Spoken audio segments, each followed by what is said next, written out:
আজ 19 এপ্রিল জানাবো আজকের গুরুত্বপূর্ণ 10টি তাজা খবর। প্রথমেই জেনে নেব শিরোনাম। ক্ষমতায় এলে সব সাংবাদিকদের 5,000 টাকা দেবে বিজেপি, বিরাট ঘোষণা স্বামীকের। আমি বিশ্বাসঘাতক স্বার্থপরতা, টিএমসিতে গিয়ে বিরাট ভুল করেছি। ভোটের 5 দিন আগে বোমা ফাটালেন হেভিওয়েট তৃণমূল এমএলএ। বাদরামি করলে সজোয়া গাড়ি সব খেয়ে নেব, কমিশনকে হুঁশিয়ারি কেষ্টর। মানুষের কাজ অনেক বড় কাজ, একটু শুধরে নেওয়ার সময় দিন, তাৎপর্যপূর্ণ মন্তব্য মমতার। মোদির পরে বিজেপির প্রধানমন্ত্রীর মুখকে বড় দাবি করলেন বাংলার মুখ্যমন্ত্রী মমতা। প্রধানমন্ত্রী সবার আগেই ভেঙে গেল তৃণমূল, বিজেপিতে যোগ দিলেন বড় বড় সব হেভিওয়েট নেতারা। অ্যাকশন না হলে অপসারণ, ভার্চুয়াল বৈঠকে উশিদের করা হুঁশিয়ারিতে সিও মনোজের। 23 সালের মহিলা সংরক্ষণ বিল কার্যকর করুন, মোদী সরকারের ওপর চাপ বাড়ালেন প্রিয়াঙ্কা। ভোটের 5 দিন আগে তৃণমূল নেতার গাড়িতে মিলল 1 কোটি টাকা, তামলুকের চাঞ্চল্য। বিরোধীরা ভুল করছে, ফল ভুগতে হবে, কড়া বার্তা মোদির। 1 ঘন্টার 7টি মিথ্যা দাবি ট্রাম্পের, এবার ভয়ঙ্কর হুমকি দিলেন ইরান। আসছে বিস্তারিত খবরে। ভোটের অ্যাসেম্বলি ইলেকশন উত্তাপ যত বাড়ছে ততই বাড়ছে প্রতিশ্রুতির ঝড়। বিভিন্ন শ্রেণীর মানুষের মন জিততে রাজনৈতিক দলগুলি তরফের একের পর এক ঘোষণা সামনে আসছে। সাংবাদিকতা করতে করতেই কোনো সাংবাদিকদের রাজনৈতিক দলের সঙ্গে ঘনিষ্ঠ হয়ে পড়ছে এবং এমনকি পরবর্তী সরাসরি রাজনীতিতে যোগ দেওয়ার নাজির রয়েছে। ফলে সংবাদ মাধ্যমে নিরপেক্ষতা ও বিশ্বাসযোগ্যতা নিয়ে প্রশ্ন উঠছে একাধিকবার। সাংবাদিকদের জার্নালিস্টের মধ্যে এক প্রকার বিভাজন তৈরি হচ্ছে। ভোটের আবহে এবার সাংবাদিকদের জন্য বড় ঘোষণা করলেন বিজেপির ভারতীয় জনতা পার্টি রাজ্যের সভাপতি শ্রমিক ভট্টাচার্য। সাংবাদিকদের জন্য বড় ঘোষণা শ্রমিকের। শনিবার শ্রমিক ভট্টাচার্য জানান, বিজেপি ক্ষমতায় এলে কোনো যোগ্য সাংবাদিকদের জন্য মাসিক 5,000 টাকা ভাতার ব্যবস্থা করা হবে। তিনি জানান, বিজেপি সাংবাদিকদের জন্য সামাজিক সুরক্ষার কথা ভাবছে। এই প্রসঙ্গে তিনি বলেন, বহু সাংবাদিক অত্যন্ত প্রতিকূল এবং আর্থিক অনটনের মধ্যে কাজ করছেন। তাদের সামাজিক সুরক্ষা দেওয়া আমাদের দায়িত্ব। আমরা ক্ষমতায় এলে পক্ষপাতিত্ব ছাড়াই সাংবাদিকদের জন্য এই ভাতা দেব। রাজনীতি ময়দানে বড় বিচিত্র। এখানে চিরশত্রু যেমন এক রাতে মিত্র হতে পারে, তেমনি ক্ষমতায় আলিন্দ পৌঁছে গেলেই স্বীকার করতে পারে নিজের চরমতম ভুল। 2026 বিধানসভা নির্বাচনের প্রকল্পে ঠিক তেমনই একটি নজরবিহীন ঘটনার সাক্ষী থাকলো মুর্শিদাবাদের সাগরদিঘি। নির্বাচনে মাত্র 5 দিন আগে খোদ তৃণমূল প্রার্থী তথা বিদয়ী বিধায়ক বাইরন বিশ্বাস অকপটে স্বীকার করে নিলেন তার বিশ্বাসঘাতকতার কথা। কেবল স্বীকারোক্তিই নয়, তার রাজনৈতিক পক্ষপাতিত্ব তথা প্রবেশের কংগ্রেস হেভিওয়েট নেতার অধীর রঞ্জন চৌধুরী তার গুরুদেব বলে মেনে নিলেন। 2023 সালে সেই উপনির্বাচন থেকে শুরু করে 2026-এর দোরগোড়ায় দাঁড়িয়ে বয়রনের এই পরিবর্তন কি নিছকই আবেগ, নাকি এর নৈপথ্য রয়েছে কোনো গভীর রাজনৈতিক কৌশল? এই নিয়ে এখন উত্তাপ বাংলার রাজনীতি। 2021 সালে বিধানসভা নির্বাচনে সাগরদিঘি থেকে জয়ী হয়েছিলেন তৃণমূল সুব্রত সাহা। 2022 সালের ডিসেম্বরে তার আকশিমস প্রণয়ের এই আসনটি শূন্য হয়। 2023 সালে গোড়ার দিকে যেখানে উপনির্বাচন অনুষ্ঠিত হয়, রাজ্য জুড়ে যখন শাসক দলের একাধিক প্রত্যয়, তখনই সকলকে চমকে দিয়ে বাম সইতে কংগ্রেসের প্রাপ্তি হিসেবে জয়ী হন বয়রন বিশ্বাস। তৃণমূল প্রাপ্তি প্রায় 23,000 ভোটে পরাজিত করে তিনি যখন বিধানসভায় পৌঁছায়, তখন বাংলার রাজনীতিতে সাগরদিঘি মডেল এক নতুন আশার আলো দেখা দিয়েছিল বাম কংগ্রেসের কর্মীদের কাছে। কিন্তু সেই সোনালী রেখার স্থায়ী হয়নি। জয়ের মাত্র 3 মাস মাথায় মেদিনীপুরের মাটিতে দাঁড়িয়ে তৃণমূল সেকেন্ড উইন্ড কমান অভিষেক বন্দ্যোপাধ্যায়ের হাত ধরে ঘাসফুল শিবিরে যোগ দেন বয়রন। রাতারাতি তিনি কংগ্রেসের আশার আলো থেকে হয়ে ওঠেন বিশ্বাসঘাতক। সাগরদিঘির অলিতে গলিতে তার নামের পাশে জুড়ে দেওয়া হয় মির্জাফর তমকা। গরু পাচার মামলায় 3.5 বছর পরে জেল থেকে ছাড়া পেয়ে খানিকটা ঝিমিয়েছিলেন। 2026 বিধানসভা নির্বাচনে বীরভূমের দায়িত্ব পেয়েছেন অনুব্রত মণ্ডল।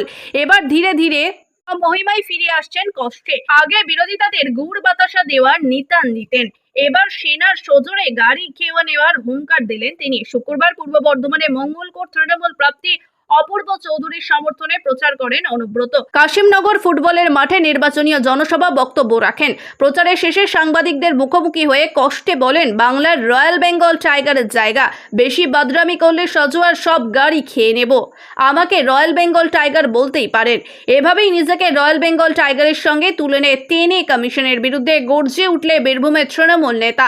সাংবাদিকদের প্রশ্নের জবাবে অনুব্রত বলেন, এই গাড়ি ভয় দেখানোর জন্য নয়, আশা রয়েছে।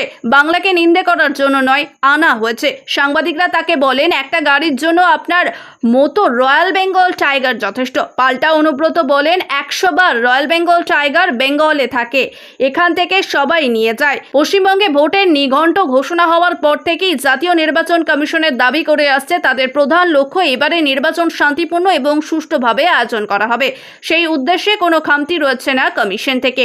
রাজ্যে মোতায়েন করা হয়েছে প্রায় 2500 কোম্পানি কেন্দ্রীয় বাহিনী, নিয়োগ করা হয়েছে পুলিশ পর্যবেক্ষক। 2994টি বিধানসভা আসনে 2994 সাধারণ পর্যবেক্ষণকে নিয়োগ করা হয়েছে ভোট পরিচালনার জন্য। এর পাশাপাশি রয়েছে রাজ্যের 80,000 বুথ থাকছে ওয়েবকাস্টিং এর ব্যবস্থা। বুথের ভিতরে বেশি লোক ঢুকলে জানিয়ে দেওয়া হবে IA। সব রকম ব্যবস্থা করেছেন কমিশন। এর পাশাপাশি নিরাপত্তা ব্যবস্থা আরও জোরদার করা হয়েছে। জম্মু ও কাশ্মীর থেকে এসেছে বুলেট প্রুফ গাড়ি। এই বিশেষ গাড়ি অশান্তি রুখতে, জঙ্গি দমন করতে কাজে লাগানো হবে। ইতিমধ্যে রাজ্যের নানান প্রান্তে এই গাড়ি টহল দিতে দেখা গেছে। কমিশন সূত্রে খবর, ভোটের সময় কোনো এলাকার বোমা বিস্ফোরক বা গুলি চললে এই গাড়ি ব্যবহার করা হবে। সোনারপুরে নির্বাচনী জনসভা থেকে তাৎপর্যপূর্ণ মন্তব্য করলেন রাজ্যের মুখ্যমন্ত্রী তথা তৃণমূল নেতা মমতা বন্দ্যোপাধ্যায়। প্রসঙ্গত, আসন্ন বিধানসভা ভোটকে কেন্দ্র করে রাজ্যের নানান প্রান্তে ছুটে যাচ্ছেন তৃণমূল সুপ্রিমো। শনিবার সোনারপুরে ছিল তার নির্বাচনী জনসভা। সেখানে বক্তব্য রাখার সময় মমতা বলেন, লাভলি মিত্র টিভিতে কাজ করেন, এবার এলাকাতে থাকেন। নতুন যারা হয় মানে নতুন বাড়িতে ঢুকতে একটু ভুলভ্রান্তি হতেই পারে, আমারও কি ভুল হয়নি, কিন্তু সেটা শুধরে নেওয়া যায়, সময় দিন। তিনি যোগ করলেও পার্টির খুব অনুগত একজন সৈনিক। আমি দেখেছি যে বিধানসভায় লাভলি এবং ফেরদৌসির প্রতিটি অধিবেশন প্রথম থেকে শেষ পর্যন্ত থাকে। তখন তিনি সিরিয়াল বাদ দিয়ে এই কাজটি করেন, কারণ মানুষের কাজ অনেক বড় কাজ। ইতিহাস, ভূগোল বা সংবিধান সব বদলে দিচ্ছে। তারপরে তৃণমূল নেতৃত্বের কথা, লাভলির বিরুদ্ধে কে ভোটে দাঁড়াচ্ছে আমি জানি না, খোঁজও রাখি না। বিজেপির ঔদ্ধত্য বেশি বেড়ে গেছে। কাল হেরে আজ জাতির প্রতি ভাষণ দেবেন। দূরদর্শকে নিজের কভারেজ করে নিয়েছে। আগের রাজবিজদের আমলের বদল রাজনীতিবিদ, এখন দেবে মোদি দর্শন। বাচ্চাদের স্কুলে ভাষণ শোনার আর ওদের মগজ ধোলাই করে। ইতিহাস, ভূগোল বা সংবিধান সব বদলে দিচ্ছে। গান্ধীজিকে অপমাননা করা হচ্ছে ওরা। সন্ত্রাসবাদী বলছে নেতাজিকে, রানী রাসমণি বলছে রসমণি। মুখ্যমন্ত্রীর মতে CPM হামলাদের এখনও ওদের দলে বড় জল্লাদ বিজেপি এবং ভ্যানিশ ওয়াশিং মেশিন অত্যাচার করছে, নাম কাটছে। আপনি বলছেন ক্ষমতায় এলে বছরে 2 কোটি লোককে চাকরি দেবে। 12 বছরে 24 কোটি চাকরি দেওয়ার কথা ছিল, মনে আছে? উল্টে রেল সেল, LIC বিক্রি করে দিচ্ছেন।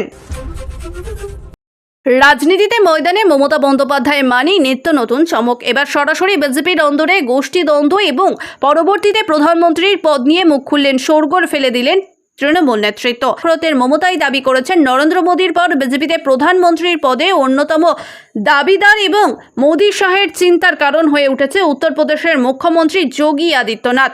বিজেপির অন্দরে যোগী ফ্যাক্টর মমতা বন্দ্যোপাধ্যায়ের দাবি, যোগী আদিত্যনাথ এখন বিজেপির কেন্দ্রীয় নেতৃত্বের কাছে ভয়ের কারণ হয়ে দাঁড়িয়েছে।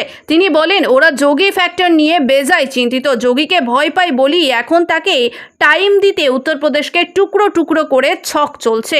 আর সেই কারণেই হয়তো সারা দেশে টুকরো করার রাজনীতি শুরু করা হচ্ছে। এই বক্তব্যের মাধ্যমেই মমতাকে বোঝাতে চেয়েছেন যে বিজেপির অন্দরে পরবর্তী নেতৃত্ব নিয়ে এক তীব্র স্নায়ু যুদ্ধ শুরু হচ্ছে। আর সেই কারণেই হয়তো সারা দেশে টুকরো টুকরো করে রাজনীতি করা শুরু হচ্ছে। এই বক্তব্যের মমতাকে বোঝাতে চেয়েছে যে বিজেপির অন্দরে পরবর্তী নেতৃত্ব এক তীব্র স্নায়ুবদ্ধ শুরু হচ্ছে। উত্তরপ্রদেশের আইন শৃঙ্খলা নিয়ে তোপ যোগী আদিত্যনাথকে প্রধানমন্ত্রীর পরে দৌড়ে এগিয়ে রাখলেও তার প্রশাসনিক দক্ষতা নিয়ে করা আক্রমণ শুনিয়েছেন মমতা। উত্তরপ্রদেশে আইন শৃঙ্খলা পরিস্থিতি ভয়াবহ বলে দাবি করেন তিনি। সেখানে নারী নিরাপত্তা তলানিতে এবং অপরাধের হার সর্বোচ্চ পর্যায়ে পৌঁছেছে।